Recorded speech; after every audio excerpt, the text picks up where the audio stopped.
Assalamualaikum warahmatullahi wabarakatuh. Izin memperkenalkan diri.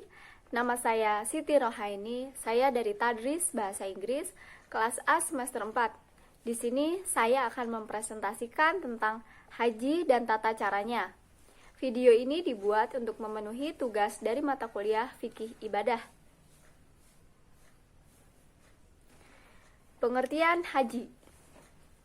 Kata haji berasal dari bahasa Arab, dan menurut bahasa, haji ialah menuju ke satu tempat berulang kali atau menuju kepada sesuatu yang dibebaskan.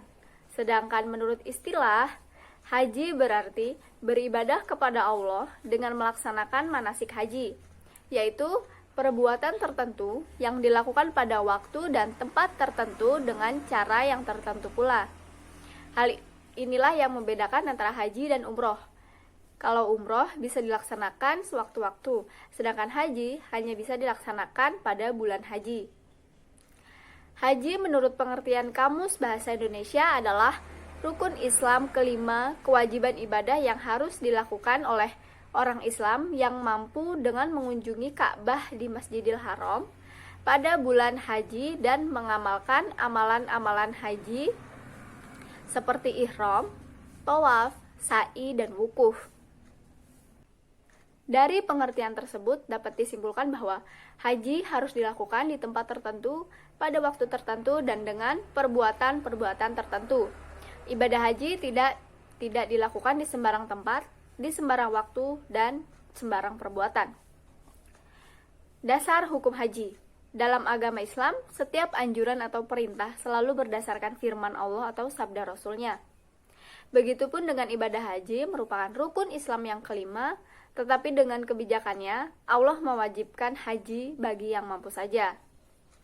Allah Subhanahu wa Ta'ala berfirman, "Walillahi 'alan nasi hijjul baiti man istata'a ilaihi sabilan."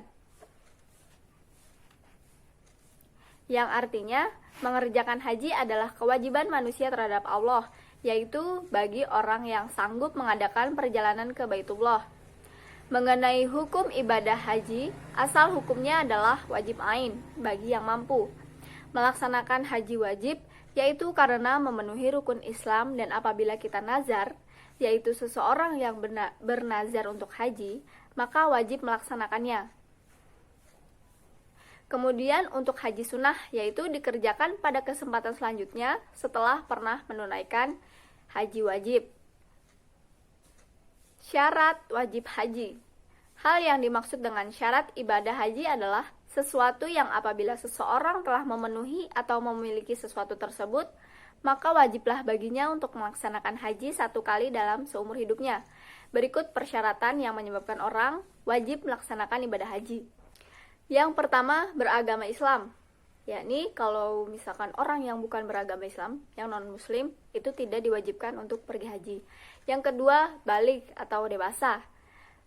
Jika ada seseorang muslim yang melakukan ibadah haji namun belum balik, maka hajinya dianggap tidak sah, dan ketika ia dewasa nanti, haji masih tetap menjadi kewajiban baginya jika syarat lainnya terpenuhi. Yang ketiga, berakal. Artinya, meskipun seseorang telah mencapai usia balik dan mampu secara materi untuk melaksanakan haji, tetapi ia mengalami masalah dengan batin dan akalnya, maka kewajiban ini gugur darinya. Yang keempat, merdeka. Artinya, ia memiliki kuasa atas dirinya sendiri, tidak berada dalam kekuasaan seseorang atau tuan, seperti budak dan hamba sahaya. Bagi orang yang tidak merdeka, tetapi ia memiliki kesempatan untuk menunaikan ibadah haji, maka hukum hajinya sama dengan anak yang belum balik, dianggap tidak sah dan wajib mengulanginya. Selanjutnya, rukun haji. Yang pertama, ihram, yaitu berpakaian ihram, berniat untuk memulai mengerjakan rangkaian ibadah haji. Pakaian ihram bagi laki-laki adalah pakaian tanpa jahitan dan tidak boleh menggunakan penutup kepala. Sedangkan bagi wanita adalah pakaian yang menutup seluruh badan kecuali muka dan telapak tangan. Pakaian ihram tetap dipakai hingga tahallul pertama sambil tetap memelihara dari hal-hal yang diharamkan atau muharamat. Yang kedua, wukuf di Arafah. Artinya tinggal atau hadir di padang Arafah mulai dari tergelincirnya matahari atau pada waktu zuhur tanggal 9 Zulhijjah sampai terbit fajar tanggal 10 Zulhijjah. Yang ketiga, tawaf. Tawaf yang menjadi rukun haji disebut tawaf ifadah, yakni mengelilingi Ka'bah sebanyak 7 kali dengan posisi Ka'bah di sebelah kiri orang tawaf dan dimulai dari Hajar Aswad. Waktu mengerjakannya sesudah setengah malam hari raya Nahar sampai berakhir hari Tasyrik. Namun sebaiknya dikerjakan pada hari raya Nahar. Yang keempat, sa'i, yaitu lari-lari kecil antara Bukit Sofa dan Marwah, dimulai dari Bukit Sofa dan disudahi di Bukit Marwah, dilakukan sebanyak 7 kali.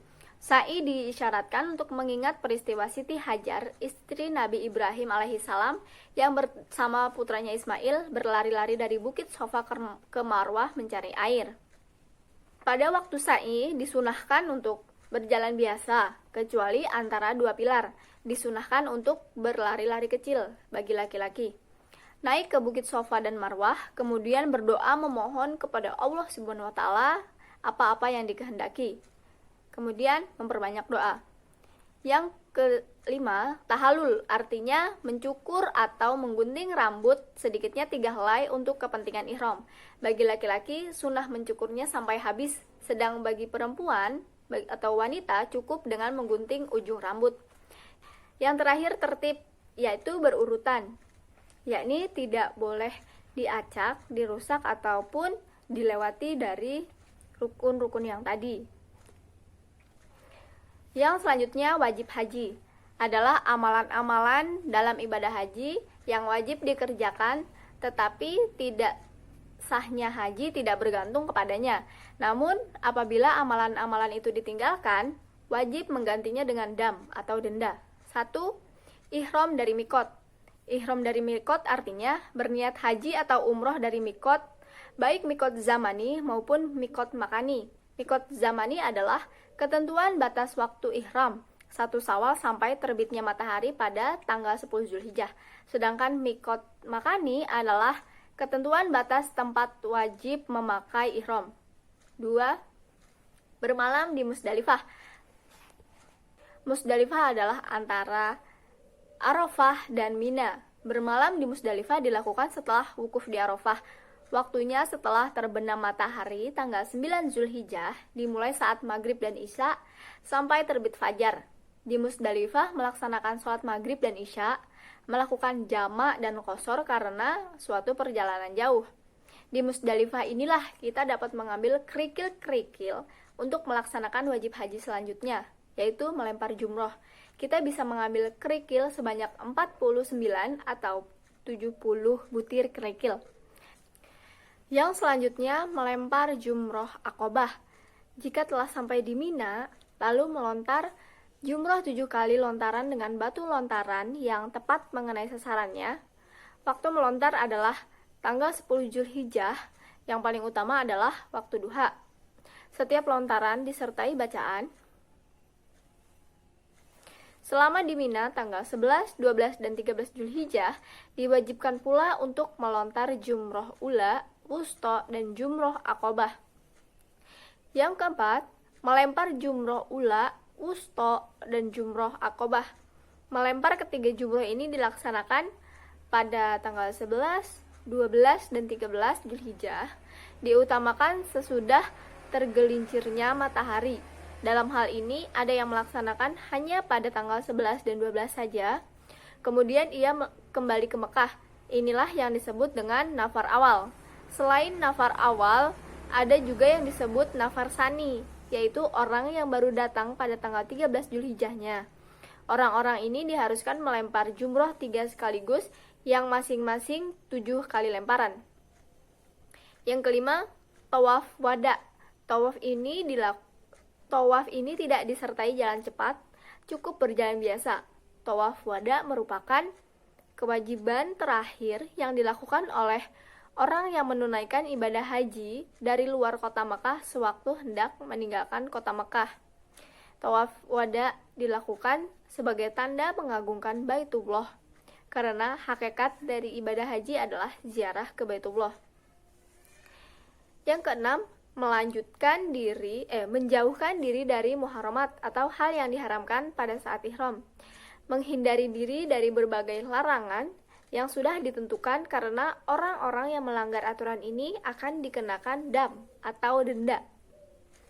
Hal-hal yang diharamkan sebagai berikut. 1. Senggama dan pendahuluannya seperti mencium, menyentuh dengan syahwat, berbicara seks antara suami, istri, dan sebagainya. 2. Berselisih paham dan berbantah-bantahan seperti dikutip dalam surat Al-Baqarah ayat 197.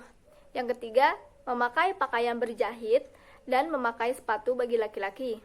Yang keempat, mengenakan cadar muka dan sarung tangan bagi wanita. Yang kelima, memakai harum-haruman dan minyak rambut. Yang keenam, menutup kepala bagi laki-laki kecuali karena hajat. Yang ketujuh, melaksanakan akad nikah bagi dirinya atau menikahkan orang lain ataupun menjadi seorang wali. Yang kedelapan, memotong rambut atau kuku. 9. Sengaja memburu dan membunuh binatang darat atau memakan hasil buruan. Orang yang melanggar muharamat berkurang nilai ibadahnya dan harus membayar dam atau denda. Dam atau denda tersebut wajib dibayarkan oleh orang yang selama menunaikan ibadah haji dan umroh melanggar larangan-larangan tersebut atau meninggalkan wajib haji. Jenis-jenis dam dapat diuraikan sebagai berikut. Untuk yang pertama, yang bersenggama dalam keadaan ihram, yakni menyembelih 1 ekor unta atau lembu atau 7 ekor kambing. Bila yang pertama tidak mampu, maka ia wajib memberikan sedekah makanan seharga 1 ekor unta pada fakir miskin. Bila tidak mampu keduanya, maka diwajibkan berpuasa dengan perhitungan 0,8 kilo daging unta atau yang setara dengan 1 hari berpuasa. Yang kedua, memburu dan membunuh hewan darat. Dendanya adalah memilih salah satu di antara 3 berikut ini. Yang pertama, menyembelih hewan yang setara dengan yang diburu atau dibunuhnya. Yang kedua, bersedekah sebanyak atau seharga hewan tersebut pada golongan fakir miskin. Dan yang ketiga, bila tidak mampu keduanya, maka diwajibkan berpuasa dengan perhitungan 0,8 kilo daging unta atau setara dengan 1 hari berpuasa. Yang ketiga, mencukur rambut. Yang selanjutnya, untuk mencukur rambut, memotong kuku, memakai pakaian berjahit bagi laki-laki, berminyak rambut, memakai wangi-wangian, bersetubuh setelah tahallul pertama, maka dikenakan denda dengan pilihan sebagai berikut. Yang pertama, menyembelih 1 ekor kambing, berpuasa 3 hari, bersedekah sebanyak 9,3 liter makanan pada 6 orang golongan fakir miskin. Yang selanjutnya, melaksanakan haji tamatu atau kiron. Dikenakan denda sebagai berikut. 1. Menyembelih 1 ekor kambing.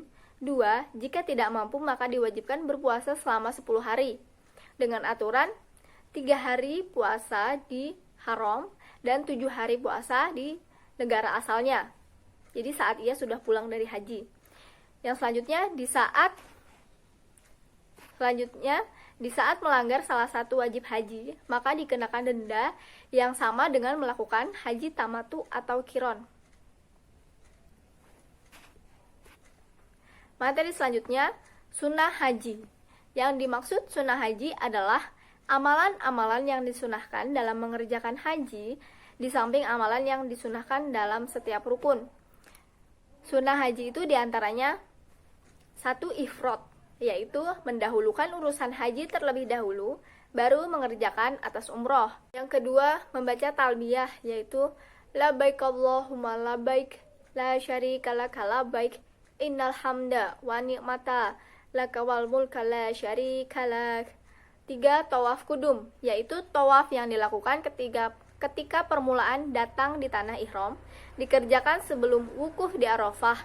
Tawaf kudum disebut juga tawaf tahiyah karena merupakan tawaf penghormatan bagi Ka'bah.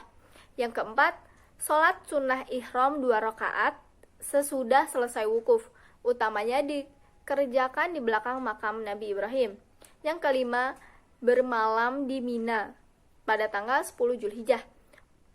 Selanjutnya tawaf wada, yakni tawaf yang dikerjakan setelah selesai ibadah haji untuk memberi selamat tinggal bagi mereka yang keluar Mekah. Yang ketujuh, memasuki Ka'bah, Baitullah dan Hijr Ismail. Memasuki Ka'bah hukumnya sunnah dan tidak termasuk amalan haji. Bila tidak dapat memasuki Ka'bah, disunahkan memasuki Hijr Ismail, karena sebagian Hijr Ismail termasuk Ka'bah. Materi yang selanjutnya, macam-macam haji. Macam-macam haji yang dimaksud di sini ialah dilihat dari segi cara pelaksanaannya. Haji dibagi menjadi 3 macam, yaitu haji ifrad, haji tamatu, dan haji kiron. Pembagian ini didasarkan kepada hadis Nabi Shallallahu Alaihi Wasallam yang artinya dari Aisyah radhiyallahu an berkata, kami berangkat untuk haji bersama Rasulullah Shallallahu Alaihi Wasallam dalam haji wada. Di antara kami ada yang melakukan ihram untuk umroh dan ada pula yang melakukan ihram untuk haji dan umroh dan ada pula yang ihram untuk haji saja. Sedang Rasul Shallallahu Alaihi Wasallam ihram untuk haji. Orang yang melakukan ihram untuk umroh tahallul ketika tiba di Baitullah, sedang ihram untuk haji atau haji bersama umroh tidak melakukan tahallul sampai selesai pada hari nahar. Hadis riwayat Ahmad, Al-Bukhari dan Muslim. Yang pertama, haji ifrad. Ifrad dalam bahasa Arab berarti menyendirikan. Disebut haji ifrad karena seseorang melakukan haji dan umroh secara sendiri-sendiri atau satu persatu, tidak melakukan keduanya sekaligus. Haji ifrad dapat dilakukan dengan cara menyendirikan haji atau umroh. Dalam hal ini yang didahulukan adalah melakukan ibadah haji. Yang kedua, haji tamatu. Secara bahasa, tamatu berarti bersenang-senang. Dalam konteks haji, tamatu diartikan sebagai salah satu bentuk pelaksanaan haji, yaitu yang dimulai dengan melakukan umroh di bulan-bulan haji dan setelah itu melakukan ibadah haji di tahun ketika ia melakukan umroh tersebut. Dinamakan haji tamatu karena melakukan 2 ibadah, haji dan umroh, di bulan-bulan haji dalam tahun yang sama tanpa kembali ke negeri asalnya lebih dahulu. Lafaz haji tamatu yaitu yang artinya aku sambut panggilanmu ya Allah untuk berhaji. Yang ketiga, haji kiron. Kiron dalam bahasa Arab diartikan dengan menyertakan atau menggabungkan. Dalam konteks haji, kiron diartikan sebagai ibadah haji dan umroh yang niatnya digabungkan ketika ihram dengan lafaz labaika bi haj wa umroh. Aku datang memenuhi panggilanmu dengan niat haji dan umroh. Sejak ihram dari mikot, ia tetap dalam keadaan berpakaian ihram sampai seluruh kewajiban haji dan umroh selesai ditunaikan, atau sampai tahallul dengan mencukur atau memotong rambut kepala setelah melontarkan jumroh akobah. Niatnya yang artinya aku sambut panggilanmu ya Allah untuk berhaji dan berumroh. Golongan ini memperkuat pendapat mereka dengan hadis Nabi Shallallahu Alaihi Wasallam sebagai berikut, yang artinya dari Anas radhiyallahu an berkata, aku mendengar Rasulullah Shallallahu Alaihi Wasallam ihram dengan haji dan umroh dan dia berkata, aku datang memenuhi panggilanmu dengan niat haji dan umroh. Hadis riwayat Bukhari dan Muslim. Yang selanjutnya, tata cara pelaksanaan haji. Yang pertama, saat di Mekah pada tanggal 8 Zulhijjah, yakni mandi dan berwudu, memakai kain ihram kembali, sholat sunnah ihram 2 rakaat, niat haji, labbaik Allahumma hajjan, berangkat menuju Arafah, membaca talbiyah, sholawat dan doa. Yang keenam, sebagai pelaksanaan rukun haji, seorang jamaah harus berada di Arafah pada tanggal 9 Zulhijjah meskipun hanya sejenak. 7. Waktu wukuf dimulai dari waktu zuhur tanggal 9 Zulhijjah sampai terbit fajar tanggal 10 Zulhijjah. Doa wukuf, berangkat menuju Musdalifah sehabis maghrib. Waktu berangkat dari Arafah hendaknya berdoa di Musdalifah pada malam tanggal 10 Zulhijjah. Waktu sampai di Musdalifah berdoa mabit, yaitu berhenti di Musdalifah untuk menunggu waktu lewat tengah malam sambil mencari batu kerikil sebanyak 49 atau 70 butir untuk melempar jumroh dan Mina. Yang kedua, di Mina. Sampai di Mina, hendaklah berdoa. Yang kedua, selama di Mina, kewajiban jamaah adalah melontar jumroh dan bermalam. Ketiga, waktu melempar jumroh, melontar jumroh Aqobah waktunya setelah tengah malam, pagi, dan sore, tetapi diutamakan setelah tergelincirnya matahari. Selanjutnya, melempar jumroh ketiga-tiganya pada tanggal 11, 12, dan 13 Zulhijjah, waktunya pagi, siang, sore, dan malam, tetapi diutamakan sesudah tergelincirnya matahari. Setiap melontar satu jumroh, 7 kali lontaran masing-masing dengan satu kerikil. Kemudian pada tanggal 10 Zulhijjah, melontar jumroh Aqobah saja lalu tahalul atau awal. Dengan selesainya tahalul awal ini, maka seluruh larangan ihram telah gugur, kecuali menggauli istri. Setelah tahalul tanggal 10 Zulhijjah, kalau ada kesempatan, hendaklah pergi ke Mekah untuk tawaf dan sa'i, tetapi harus kembali pada hari itu juga dan tiba di Mina sebelum matahari terbenam. Pada tanggal 11 dan 12 Zulhijjah, melontar jumroh ula, wusto, dan Aqobah secara berurutan, kemudian kembali ke Mekah. Itulah yang dinamakan nafar awal. Kemudian bagi jamaah haji yang masih berada di Mina pada tanggal 13 Zulhijjah, diharuskan melontar ke 3 jumroh itu lagi, lalu kembali ke Mekah. Itulah yang dinamakan nafar sani. Bagi jamaah haji yang belum membayar dam, hendaklah menunaikannya di sini, dan bagi yang mampu, hendaklah memotong hewan kurban. Beberapa permasalahan di Mina yang perlu diketahui jamaah adalah sebagai berikut. Yang pertama, masalah mabit di Mina. Masalah melontar jumroh, melontar malam hari, melontar dijamakkan, tertunda melontar jumroh Aqobah, dan mewakili melontar jumroh. Yang kedua, kembali ke Mekah. Yang ketiga, tawaf ifadah. Yang keempat, tawaf wada. Dan yang kelima, setelah melakukan tawaf bagi jamaah gelombang pertama, berangkat ke Jeddah untuk kembali ke tanah air. Sekian yang dapat saya sampaikan. Kurang dan lebihnya saya mohon maaf, dan kepada Allah saya mohon ampun. Astagfirullahaladzim, astagfirullahaladzim, astagfirullahaladzim. Wassalamualaikum warahmatullahi wabarakatuh.